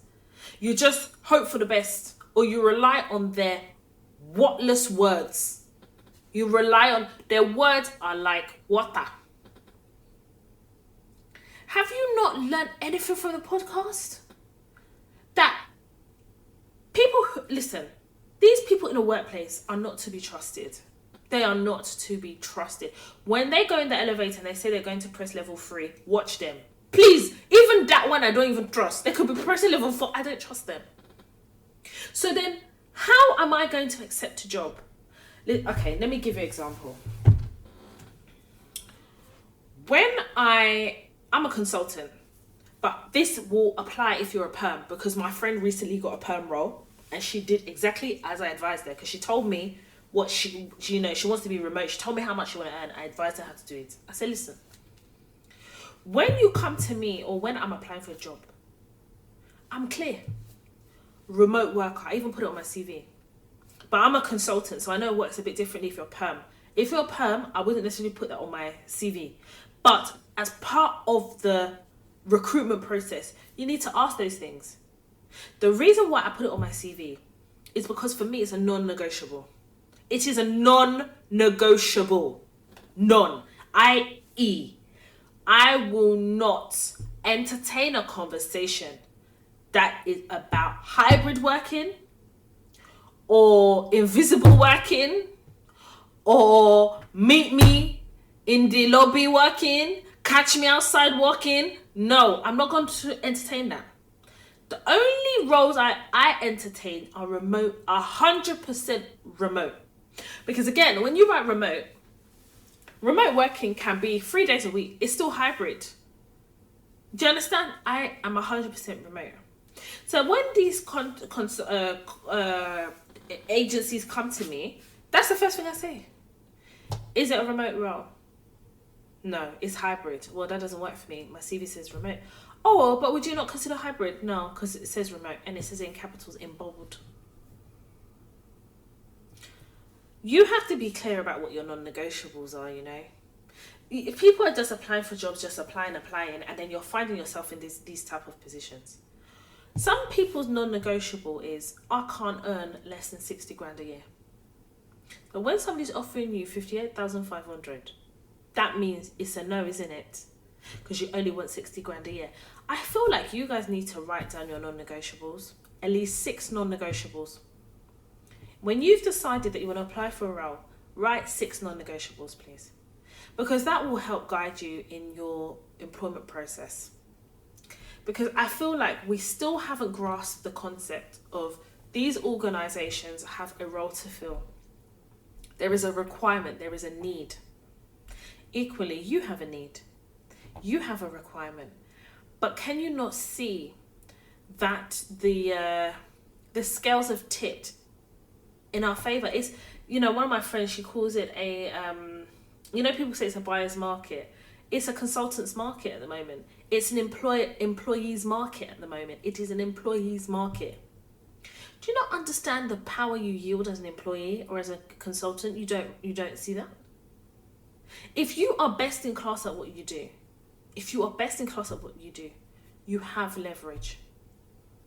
I am best in class at what I do. I am a commercial contract consultant. I'm a senior commercial contract consultant. I'm a lead. I'm a senior. Yeah? I know what my credentials are. My credentials, they don't even need an introduction. So when I am now looking for a role, or when I'm being headhunted, or when an agency is approaching me, I have 6 non-negotiables. 1, 100% remote. 2, I will not be micromanaged. 3, I will not line manage. 4, I will not work with a sales team. No offense to those people in sales, but I've worked with salespeople before, contractualizing their deals, and it was probably the worst experience I have. I don't like working with salespeople. Their mentality and mine is very different because the levers are different. What motivates them makes them good at what they do, but equally, I don't need that for the role I do. 5, I only want to work with multinational organizations. So yeah, I need to work for a big organization. When I say big, what I mean is I will not work for like husband and wife organization, you know. No, sorry. And I don't work for startups. I've worked for startups before. I don't enjoy it. I don't flourish in a startup. And number 6, it has to be as a consultant. Nothing more, nothing less. I have to be a consultant. So if you want me to come in as a project manager, that's not what I do. I'm a consultant. Those are my 6 non-negotiables. My 6 non-negotiables. The reason I haven't mentioned day rates and things like that is because my credentials introduces me to a different group chat. So I don't have to tell them what is my non-negotiable day rate. They know. Because when they approached me and they saw the CV, they knew what it was. So I don't have to mention that as a non-negotiable. I've got 6. And as the commercial space has evolved over the last few months, sometimes your non-negotiables move and they change. But you have to have them. And I get it. Sometimes when you're looking for a job or you're in between jobs or you're desperate to leave a role, sometimes you don't have time for non-negotiables. You just want a job. But then you have to understand that if you just want a job, then more than likely you're going to make a mistake in the decision you make, and you're going to find yourself in a situation where you're going to be looking for your next job after gaining this job that you haven't been in for too long. But I'm getting a lot of emails about, or DMs about kind of being sold a dream and misrepresented, and now they're but you have to do the due diligence. You have got to ensure that you're safeguarding yourself, and yet you're still relying on things that people say to you and not things that people put in writing. I can't help you with that, because if you've decided to accept something that somebody has verbally said to you and you've acted on it, I can't come and save the day because you didn't want to save the day for yourself. I give you the tools each and every Tuesday to safeguard how you and I as Black women navigate the world of work. If you choose not to implement them, that's your choice. I can't force you. I can only tell you what has made me successful. I can only share the dilemmas and advise people, but I can't literally stand there and say, you need to do this. I give you my lived examples. I give you examples of others. I give you my experience of what I've seen and what I've witnessed. You have to be able to use that and apply that to your situations. You've got to. And always at the forefront is, how do I safeguard my interests here? That needs to be in your mind. And the beginning of safeguarding your interests is at the point in which you get an interview and you get to ask questions. Ask those questions. The point in when you get your contract. Some of you get a contract for employment, or you get a contract as part of your as a consultant. You sign it there and then. You don't even take the time to read it properly. You'll just see how much you're paid on the start date. Because I used to do that in my 20s. My early 20s. Oh yeah, that's what I used to do. You need to read the contract. There are main clauses that are really important. And again, you have to make sure you get hold of the tickets in January. I'm going to release the tickets where I'm going to do the remote employment contract masterclass. And once the tickets are gone, they're gone. But you need to know what are the core things that you need to look for in your employment contracts or your consultant contracts. You can negotiate clauses. What are your non-negotiables? Have they been addressed in your contract? Has, things like, I'm a remote worker. Where does it say that? Oh, no, we don't write it down. It's just an arrangement with you and your line manager. That's bullshit. Because that line manager could decide to leave tomorrow and you get a new one. What are you going to do? Rely on an agreement you made with the last one who's no longer there? Come on. We need to start now being proactive in safeguarding, proactive in forward thinking, proactive in learning from our past experiences. That's what we need to do. So before I end this episode, I was asked a question last week about how to set up a limited company. Now, I'm going to be very brutally honest here, and I'm going to say that if this is your first time in setting up a limited company, I think you need to go on Google and look for a company formation agent. And a company formation agent typically charges between £40 to £80 to set up a limited company. And I think you should get the subject matter experts to do it. And I tell you why. When you set up a limited company, you make a mistake, it'll cost you money. That's the first thing.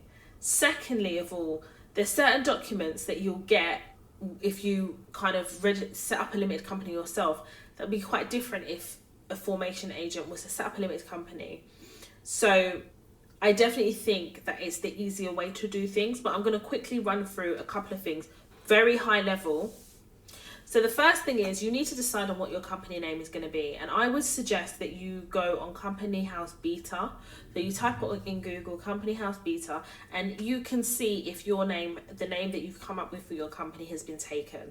Because what you don't want to find is that you register your name, like you set up a limited company, and then you've got to change it because a company with a very, very similar name who's already been registered already exists, because it will just mess everything up, especially if you start investing in branding for your new limited company. So make sure you have a search, and if you don't see anything on Company House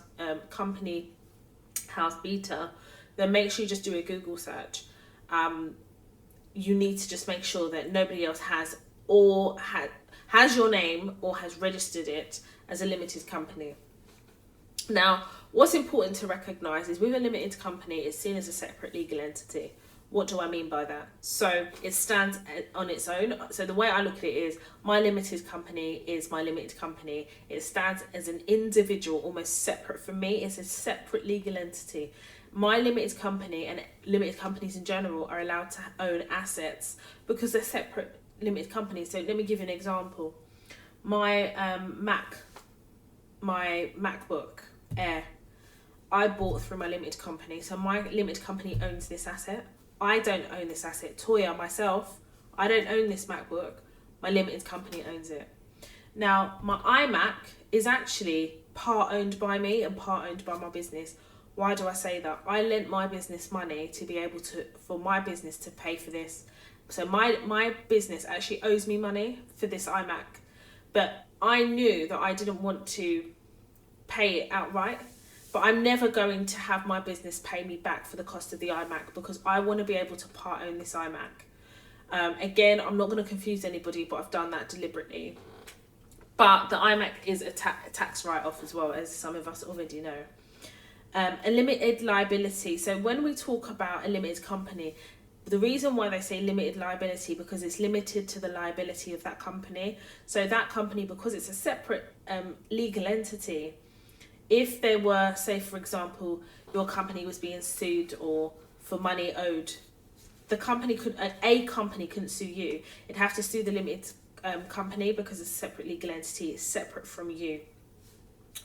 Now, it's really important. So I mentioned finding a company formation agent because setting up a business entity is really important that you do it properly for tax purposes. If you do it wrong, HMRC will come for you. And one thing about HMRC, I'm scared of them. I just want to let you know.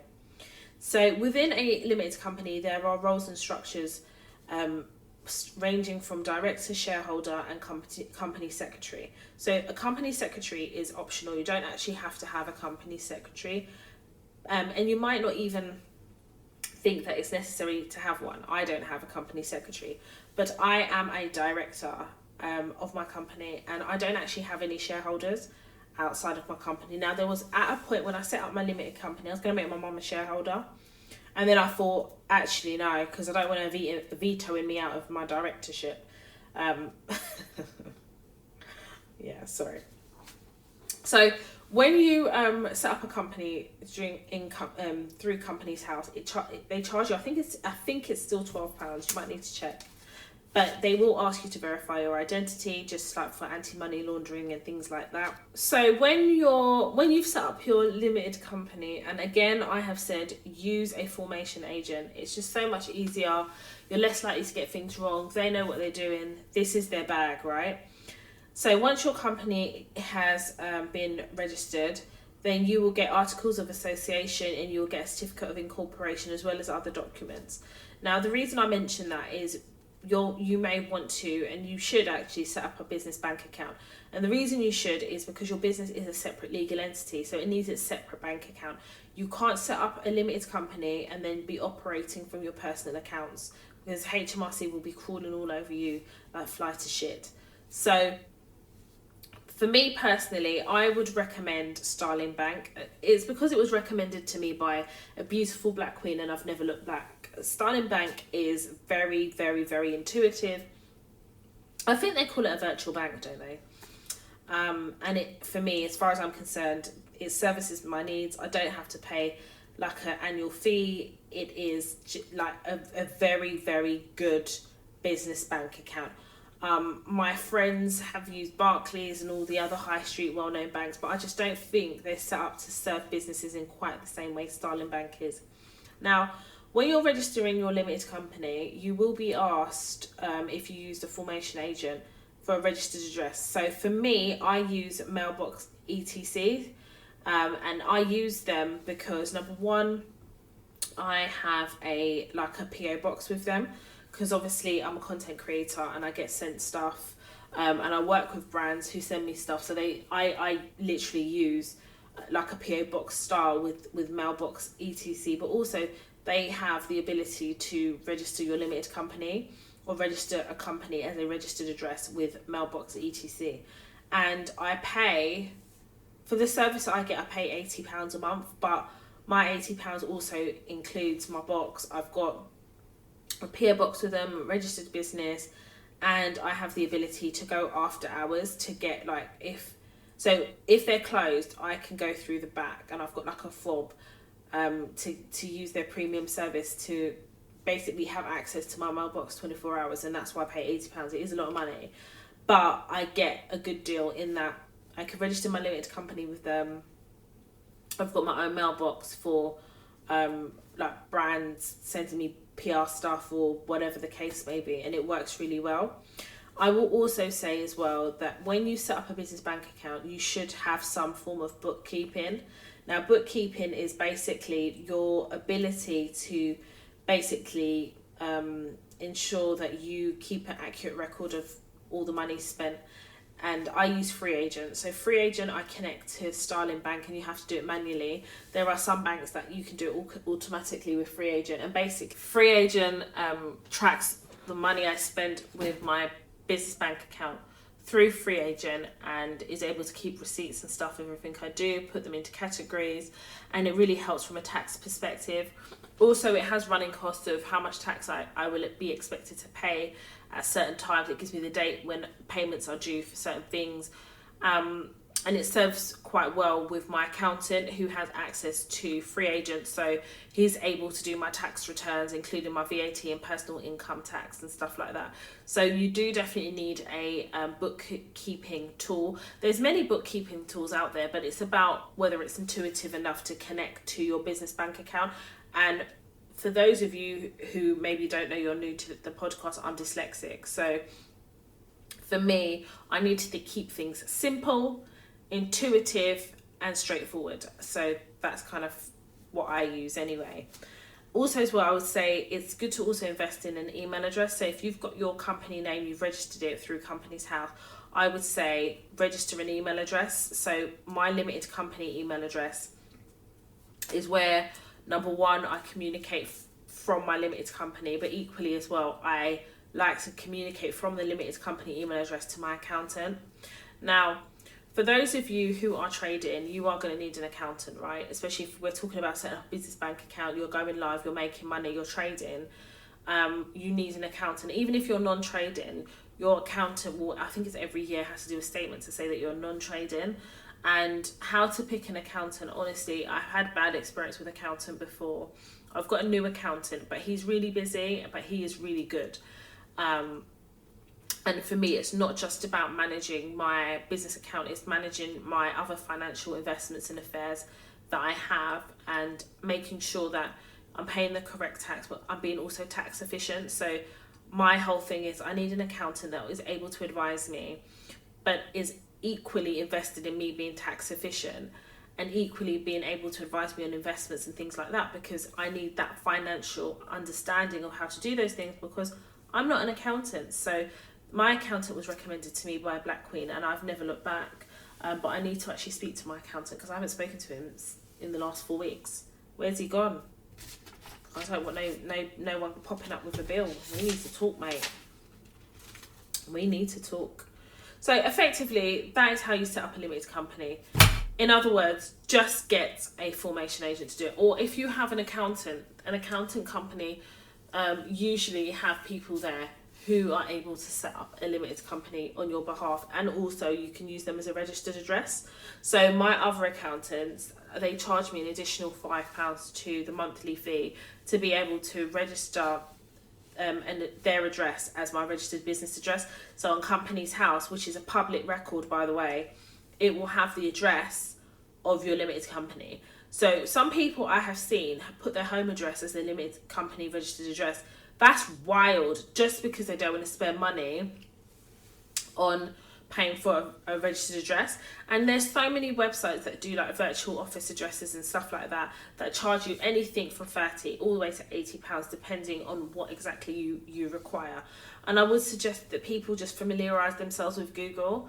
When I set up my limited company, my first limited company, I didn't even set up. I had to go through an accounting firm who did it for me. My second one I set up, and I did not do it very well. So I ended up having to go to a company formation agent to do it properly for me, and I literally paid twice. So please do better than me. Learn from my mistakes, and please, please, please, please, please, please.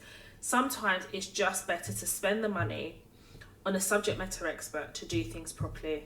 Some people are setting up limited companies don't have accountants. Some of the people that you have accounted, they're not proper accountants. They are fly-by-night accountants, and you'll get a fly-by-night bill from HMRC. HMRC do not play games. When they send me a bill, I pay it. Yeah? And I'm constipated until I do. Do you know why? Because they do not play games. Yeah? Her Majesty's Revenue and Customs. Go figure.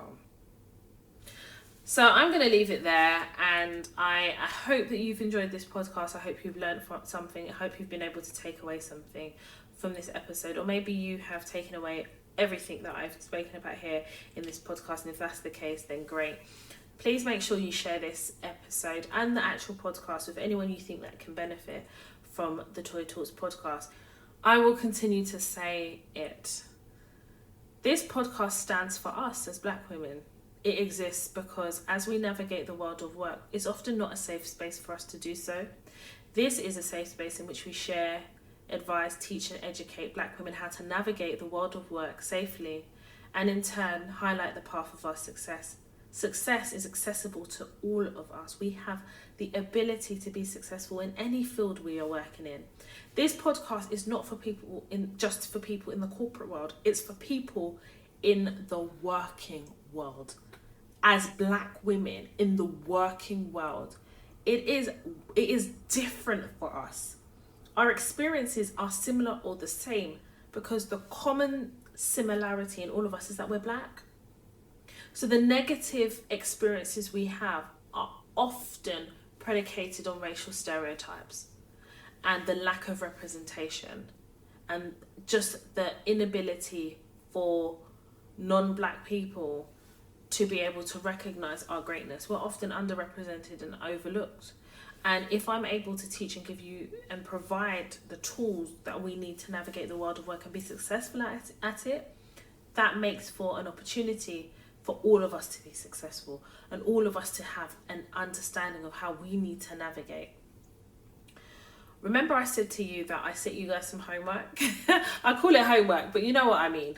A couple of weeks ago, or last week even, or the week before, which is a couple of weeks ago, to go and listen to the Miseducation of Lauryn Hill album. If you can't listen to that whole album, pick one or two songs, go ahead and listen. There is a podcast episode coming up called The Miseducation of Lauryn Hill / The Miseducation of Black Women. And also there is a American dating show called Ready to Love. Please go and have a watch. I believe it's on WeTV. Or is it OWN? It might be on WeTV or OWN, I can't remember, but you're able to also see episodes, I believe, on YouTube as well. So go ahead and have a watch, and I will be sharing episodes regarding Ready to Love and the Miseducation of Lauryn Hill, the Miseducation of Black Women. I'm going to leave it there. I'm going to say, if you have a dilemma that is work related, then please feel free to email me, hello@toytalks.com. Please do not send me a DM, because what I don't want to do is forget to then read it on the podcast episode. If you email your dilemma in, my assistant will put it in the relevant inbox, and then I'm able to go in there and have a look at your dilemma if I have an opportunity to in advance or on the day of recording a podcast episode, and we can discuss your dilemma and I will advise you the best way I can. If you would like to follow me on social media, my personal Instagram page is Toya_Washington. The Toya Talks podcast Instagram page is Toya_Talks. Or follow me on my website, toyatalks.com, where we house masterclasses. Yes, we do. The CV masterclass, the interview skills masterclass, the negotiation masterclass, the redundancy masterclass, and also the mother and daughter masterclass. If you would like to follow me on TikTok, my handle is Toya Washington, all one word. Or of course, follow me on Snapchat, which was the birthplace of Toya Talks, which is Toya Washington, all one word. I'm going to see you guys next week. Make sure you take care of yourselves. Make sure you raise those shoulders and fix your crowns, because we are queens. Take care. My name is Toya Washington, and you have been listening to the Toya Talks podcast.